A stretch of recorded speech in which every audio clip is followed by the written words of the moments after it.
আপনার জীবনে কি এমন কোনো মুহূর্ত এসেছে, কঠিন মুহূর্ত, যখন সবাই বলেছে মেয়েদের পড়াশোনা করে লাভ কি, যখন সবাই বুঝিয়েছে তোমার জায়গা স্কুলে নয় সংসারে? আমি ঠিক সেই কঠিন মুহূর্তের মুখোমুখি হয়েছিলাম। আমি মনোয়ারা খাতুন, ব্র্যাকের একজন আপা। আমি বর্তমানে মতিহার আরবান রাজশাহীতে কর্মরত রয়েছি। আমি যখন পঞ্চম শ্রেণীতে উঠেছি, কেবল 10-11 বছর বয়স, আমার মা বললেন তোমার আর স্কুলে যাওয়া হবে না। কথাটা শোনার পরে আমি একদম ভেঙে পড়েছিলাম। শুধু কান্না করতাম, কারোর সাথে কথা বলতাম না, শুধু রাস্তায় দাঁড়িয়ে থাকতাম, সবাই স্কুলে যেত। এই দেখে বাবা সাহস করে আমাকে স্কুলে নিয়ে গেলেন 20 টাকা ধার করে। আর সেই 20 টাকা ছিল আমার স্বপ্ন পূরণের জন্য সংগ্রামের শুরু। আমাদের গ্রামে এক আপা মোটরসাইকেল চালিয়ে ভিজিটে ফলো আপে এসেছিলেন। আমি খেয়াল করেছিলাম যে একজন নারী হয়ে মোটরসাইকেল চালাচ্ছে, তাহলে আমিও পারবো।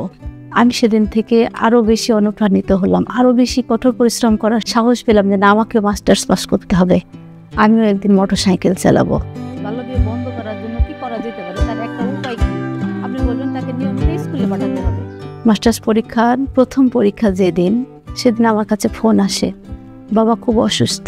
কোনো রকম পরীক্ষা শেষ করে বাড়ি পৌঁছাতে শুনি বাবা নেই। বাবাকে হারানোর মাত্র 10 দিনের মাথায় আমি আমার মাকেও হারাই। তারপরেও আবার পরীক্ষা দিই, পরীক্ষা শেষ করি। সহ্য শক্তি মানে শুধু কষ্ট সহ্য করা নয়, প্রতিদিন ভেঙে পড়েও উঠে দাঁড়ানো, ঘুরে দাঁড়ানো। এই অভিজ্ঞতা আমাকে অনেক কিছু শিখিয়েছে।